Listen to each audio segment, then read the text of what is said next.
Medics and firefighters are always here for you anytime you need us. But who do we turn to when we need support? Today, we'll chat with our award-winning Employee Relations Officer about mental health challenges and how we support our fellow Philadelphia Fire Department members. Also, the second week of October is Fire Prevention Week. We've got a lot planned, and we'll speak with one of my colleagues in the Fire Prevention and Code Division to break it all down. That's coming up next on Freedom from Fire. Stay with us.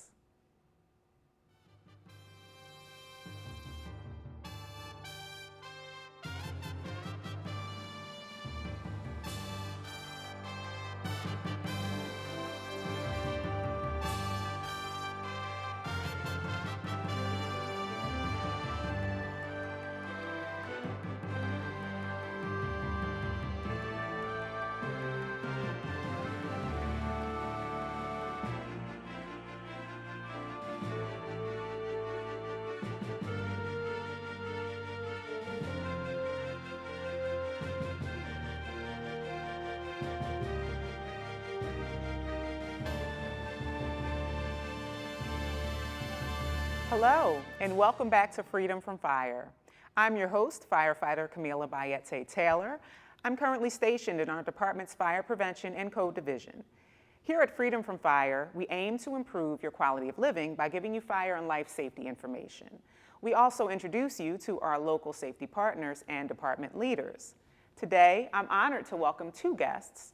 Firefighter Leo Masonette will join us in a few minutes to talk about Fire Prevention Week. But first, I'm joined by our Employee Relations Officer, Battalion Chief Thomas Kane. Chief, thank you for being here with us. I'm happy to be here today, Camilla. All right, so Chief, let's start off by tell us a little bit about yourself and your role with the PFD. So again, 32 years on the job. I actually was city time. I was a police officer prior to this for 8 months. So my 33rd anniversary is coming up next month. And it's been great. All but 8 months was in the fire department. Assigned throughout the department, throughout the city, in various companies. And for the last 3 years, I've been at the Employee Relations Office. And it's a really good spot for me to use the talents that I have. And also, it's one of those things where in the fire department, what do? We help people. And this is, you know, I say saving lives and making a difference. And this is saving lives and making a difference in a whole new way. So. Absolutely. So tell me about what, told us about how long you've been with the PFD, but tell us what brought you into the PFD? Why did you choose this career? I was in the Air Force and I got out fiscal year 90 and I took both the tests for the police and fire, as I mentioned, and the police called first. Yeah. And 8 months later, the fire department called. And it really was about having a paycheck, getting a job, but it's so much more than that now. Sometimes you step into something for one reason, but you find a million other reasons that make it worthwhile, and I did that with the fire department. Absolutely. So when you applied to both the police and fire department, the fire department was your first choice? Yes. Okay. And, so I was on the police department. Again, it was the academy for 5 months and 3 months, after graduation before I switched over. Okay. All right. So tell us about the different roles that you've served in the PFD prior to transitioning to your current role in ERO. So coming in, obviously as a cadet, as every firefighter does, I was at Ladder 9 in Center City for a little over a year. Ladder 29 for the rest of my time as a firefighter. I got promoted to lieutenant and served at Engine 69, Engine 28, Engine 6. Then got promoted to captain, and I was at Engine 64, Engine 49, and Engine 25. And then I got promoted to chief, and I was fire prevention. I would have been your chief. And then I was at the UCLO, which is a communications officer, the liaison. And then I went to Battalion 10, which is in Kensington. I was there as an engine officer and as a chief, and very busy company. We all see on the news what happens in Kensington and Allegheny, and both companies were right there at Engine 25 and Battalion 10, and it was very eye-opening. And you talk about helping people, there are some people that need a lot of help right there, and we were there to help out as best we could.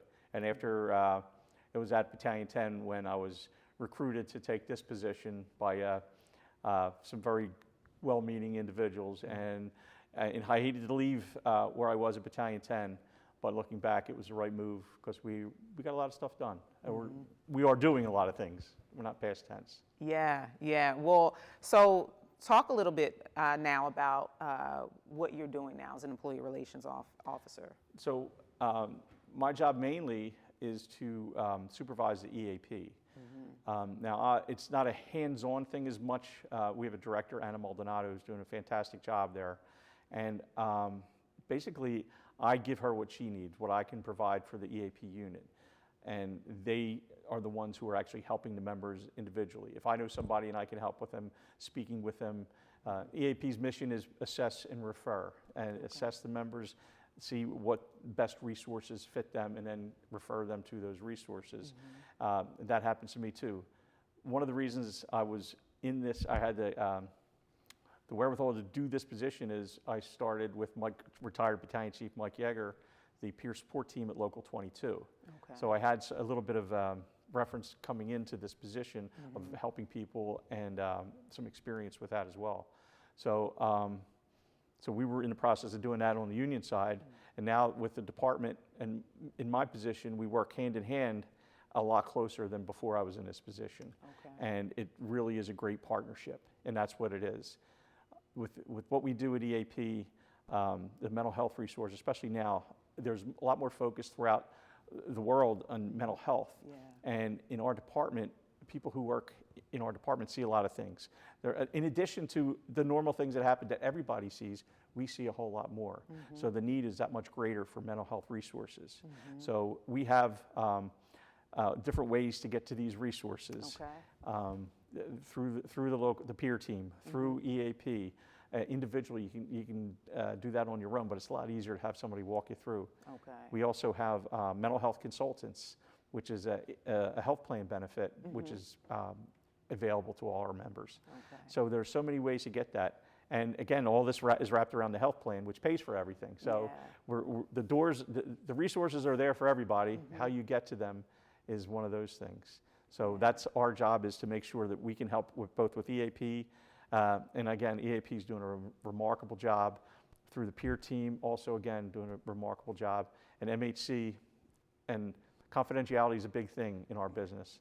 And for folks who are concerned about confidentiality, oh, somebody might talk, we don't. But if that's a concern, MHC is a great resource because they don't tell. It's a third party. It's outside of the department. Okay. So we do have a lot of things going in that way as far as resources, and we also have a chaplain program now too, a chaplain group. So it's just so many different things that happened all within a period of time. And I'm not taking credit for. I worked with a lot of great people, and you know, it's not. I'm not pointing a finger at me. I know it's all me. It's definitely not. Support both from management in the fire department for Commissioner Teal, now Commissioner Thompson, three presidents of Local 22, Andy Thomas, Eddie Marks, and Mike Bresnan, all contributed to the support and what we have right now. So it's a massive undertaking from a lot of people who made a lot of things happen. Oh, that's excellent. That's excellent. It's an excellent resource for firefighters and EMS workers to have. Especially because, as you said, the confidentiality aspect of it. A lot of times people can not ask for help when they need help because of the fear of the confidentiality being broken. So that is very important, especially that you have outside resources as well. The MHC. MHC, mental health consultants, yeah. MHC, mental health consultants, that is available should someone have issues with confidentiality or concerns about confidentiality.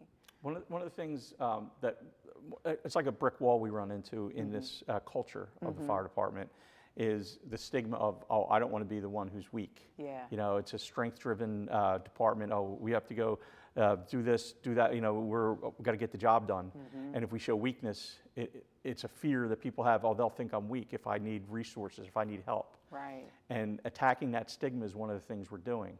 So one of my other jobs that I had was developing our Teamwork Leadership Communication course, TLC. And what's TLC? Yes. What is Tender TLC? love and care, right? Yes. So when I always say, when I teach it, it's tender love and care. Uh-huh. I'm not the only one, because basically it's about us looking after us. us members of the fire department looking after each other and ourselves. So we want to make sure that people are aware, hey, we have to fight the stigma. We have to know, hey, look at yourself. Is there something going on with you that you don't recognize? Look at the person sitting next to you. Is there an issue that, hey, if you see something's wrong, what do you do about it? Yeah. And some of the things we talk about at TLC, substance use, PTSD, suicide, awareness and prevention. And all these things are wrapped together too, because if somebody, there was a suicide a few years back, Jack Slavinsky. It was kind of it opened the eyes of our department. He had classic PTSD of a line of duty death while he was associated with. He had substance use, drinking. He had relationship issues, and these were all compounding. He had job-related issues, and then he ended up taking his life. Yeah. And it was almost like you could connect the dots to see this, but nobody was looking to connect the dots back then. Now we're bringing awareness out. If somebody's suffering from these issues, let's get them some help. And it's not about judging anybody or stigmatizing. It's about helping to making sure that they can get past that. And with our TLC class, it really has affected in a positive way. MHC's numbers are up. You know, when we talk about suicide, there were people who stood up in the class and said, yeah, I had a gun in my mouth and I was ready to do it. And then something happened. So like and they didn't, obviously, because they were able to tell the story. And there were at least 3 examples of that through this class. And we want to tell people, hey, you're not alone thinking like this. But there's help for you. And they all got help and they're all doing better. But it's not something you deal with on your own. Let's get help. And the difference what made the difference with each of those individuals was somebody interjected, a text, a phone call. Somebody said the Ring doorbell went off. And it was his dad checking up on him. Little things like that. So when we teach the class, if you're thinking somebody's in jeopardy, text them, call them, do something. You don't want to sit there the next day thinking, oh, I wish I had. Do it. And it's that easy to just do it. And you never know if you make the difference in somebody's life that you were the one. You don't have to know it. Just do it anyway. And they may tell you, they may not. But that's the thing. So we're trying to inspire people to not only get themselves help, but also to help others. And that's what our TLC program is basically about. That's right. So as far as the TLC program, how would one go about, how do you bring people in to take this course? Is it something you just register for? Or? So what we've been doing is we would set up a schedule of companies on a platoon schedule, and we would go out to the stations and deliver it at the stations. So a training schedule from the academy would come down, and we'd follow that and go out. We work with the academy staff because there's a lot of trainings going on now. And so we coordinate with Chief Yoder at the academy and make sure that everything fits. I send him my proposed, he makes changes, and then we actually put that out in the training schedule to the companies. So, and our goal is everybody gets it, and we're going to have it like a version of it every year so that we continually reinforce those basic points, but also come up with timely issues. This year, there was an LGBTQ component, which talked about LGBTQ issues, including trans. What to do? How can you expect people to behave if they don't know how to behave? Like, what is the right thing to say? What's the wrong thing to say? And so here, this is what you do, and ask. Get that positive thing. Treat people with dignity and respect. So we do so much with this class, and it's, again, this is our second version that we put out. We did it this year and last year. And again, I think it's one of the best things. Well, if I look back on my department, or my career in the department, and say, what did I accomplish? And again, not just me, but with things I look back on, TLC is one of those things that I really hold dear. That's excellent. Well, we're basically out of time, but before we go, I just want to touch on the award you received, and you tell us what the award is. So I received the Pat Curran Award from EPA, which is the Employee Assistance Professionals Association, the Philly chapter. And Pat was one of those people who was a pioneer in employee assistance, helping people with addiction, helping people with mental health issues. And she was 30 years posthumously, they're still, giving out this award in her name. And her daughter and husband actually presented the award to me. And every time they do it, every year they present the award, they talk about Pat. And when I attended these and I heard about Pat, I got goosebumps thinking about what a great person she was. And then to be honored with that award was amazing. and I cherish it. Oh, that's great. I wish we had more time. But we'll just have to have you back. Definitely. All right. Thank you for joining us today. You're welcome. All right. So we're going to take a short break, but when we return, we'll discuss some vital safety information with you concerning you and your family. We'll talk about Fire Prevention Week. Stay with us. There's more Freedom from Fire after this.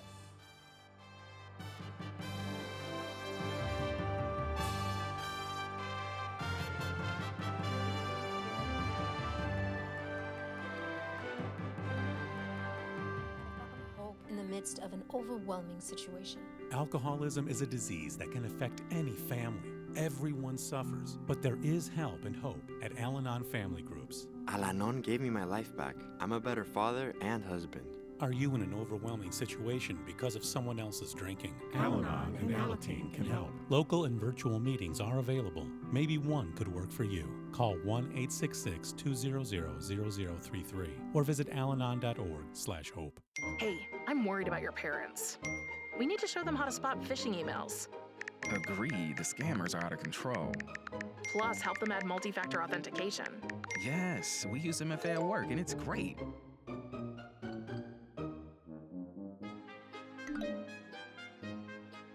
Software update? Done. Time to celebrate. For more information on how to keep yourself and those you care about safe online, go to cisa.gov/secure-our-world. We live in a country that incarcerates its own people more than any other nation in the world. The individual can age out of crime. He or she, 9 times out of 10, is no longer thinking like he or she once thought when they were 18. This is a good time to have a second look for everyone. We have 50 years of data that proves to us emphatically that the old way of doing things no longer works. Making just one connection during recovery from mental and substance use disorders can put the strength of family and community behind you. We're all connected, offering encouragement, support, and hope. Join the Voices for Recovery. Strengthen families and communities.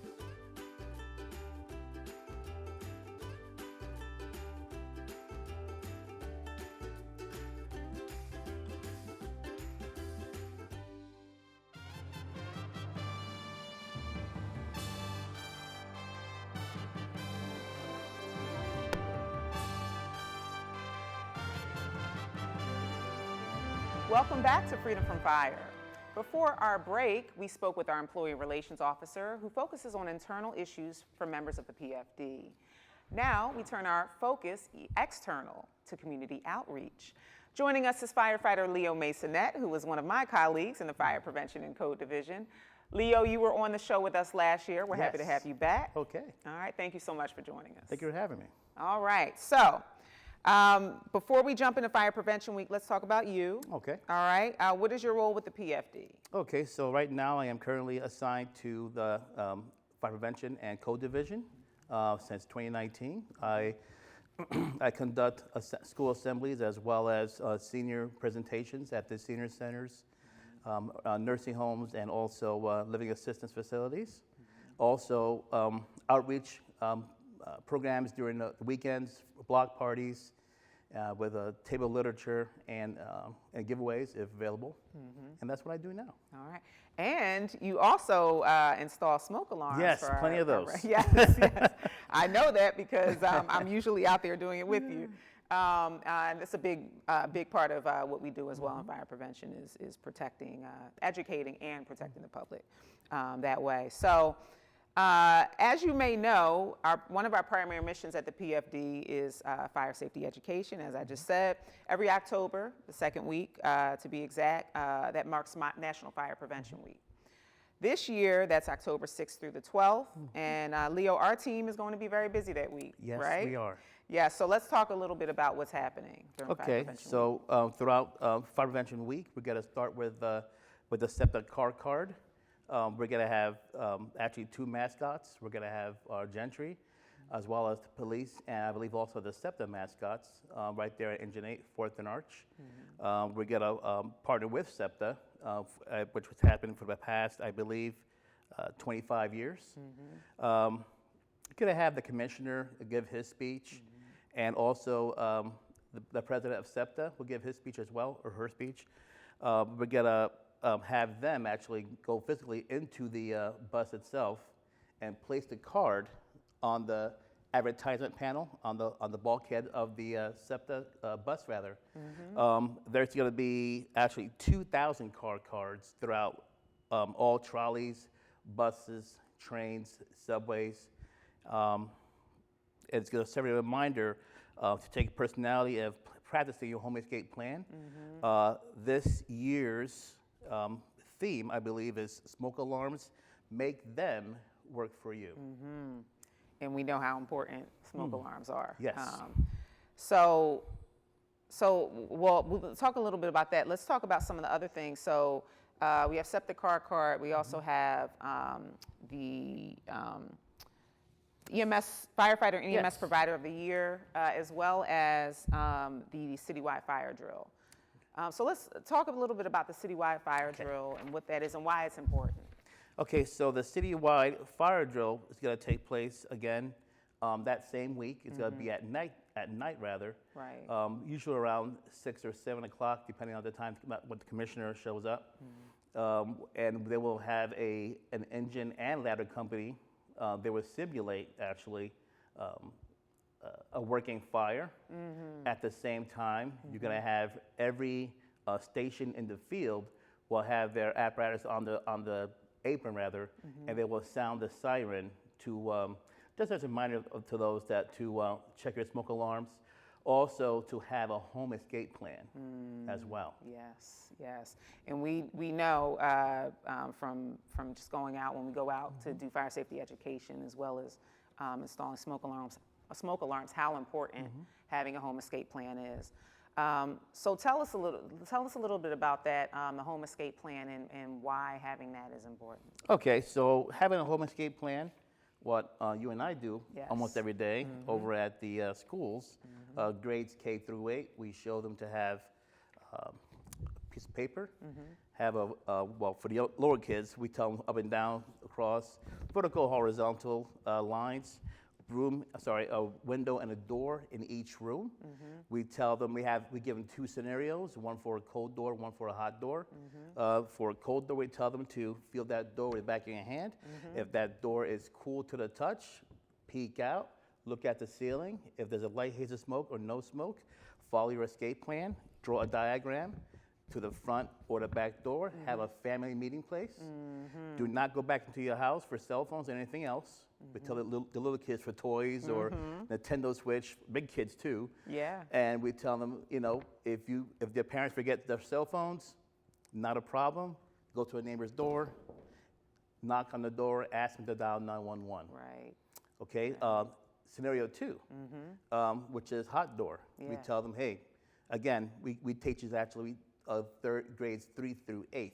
We go more specific with that, with the hot door. So we tell them, okay, first thing you want to do, the 7 steps to survival, get out of bed, crawl to your closed bedroom door, feel that door with the back of your hand. If that door is hot, go to your bed, grab a sheet, mattress, comforter, whatever covers you, go back to that closed door, cover the bottom jamb of that door, go to the window, turn on the light, go to the window, open the window if you can, and yell fire. If you cannot open the window, we tell them to grab a t-shirt, something small, and just wave in front of that window until help comes. Okay. And I tell the older kids, usually 6th or 8th grade, if you have your cell phone with you in your bedroom, that's the only time you should dial 911 inside the house is if that door is hot.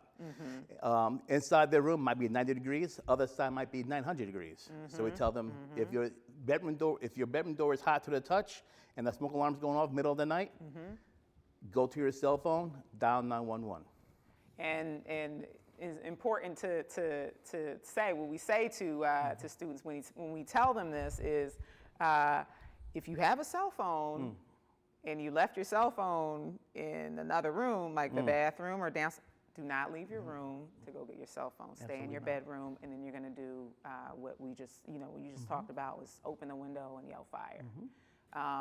So very important. Those things are very important. Now, kind of going back to Fire Prevention Week, we're talking about escape plans and responding to fires and how important all that is. And so we have two recipients of this award. One is a firefighter of the year, and one is EMS provider of the year.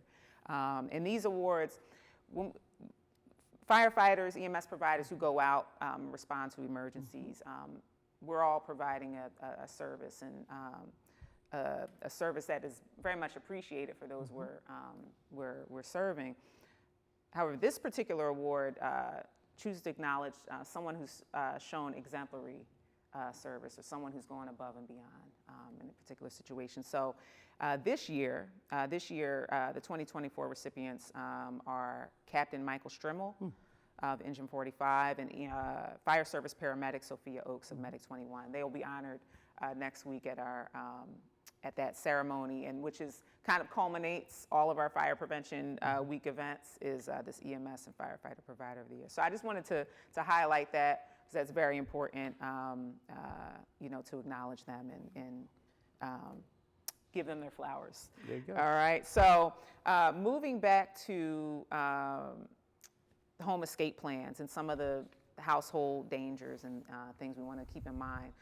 What are some of the most common household dangers when it comes to a fire? Okay, so again, this doesn't, when I have my senior presentations, a lot of the seniors have magazines, newspapers. Even nowadays, they have some family heirlooms from past generations. Nowadays, there's, even with the younger people, there's Amazon boxes all over the place. I tell them, hey, you have to have a clear pathway from your bedroom to the front or back door.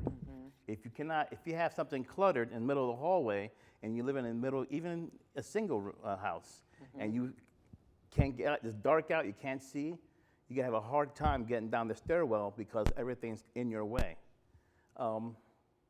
So again, besides clutter, I'm trying to think what else can be a deterrent. Well, unfortunately, I wish we could talk more, but we're out of time. Okay. We're out of time, but we'll just have to have you back. Okay. All right. I do want to mention, in terms of requesting free smoke alarms, again, the Philadelphia Fire Department is providing that service. We're coming out to homes and installing free smoke alarms. If you need free smoke alarms, you can contact 311 for that, to request those alarms, and we will contact you to set up a time to come out to install them for you. All right, so with that said, to learn more about the PFD, including fire and life safety information and job opportunities, visit phila.gov/fire. And if you would like to keep up with our show, Freedom from Fire, look for us on Verizon Channel 36, Comcast Channel 56, and LaSalle TV's YouTube page. Also, check out Fireman's Hall Museum, located at 147 North 2nd Street, and meet with our museum curator, firefighter Brian Anderson. Once again, I would like to thank Employee Relations Officer, Battalion Chief Tom Kane, and firefighter Leo Masonette for joining us today. We'll be back next month. Remember, fire is everyone's fight. Until next time, stay safe.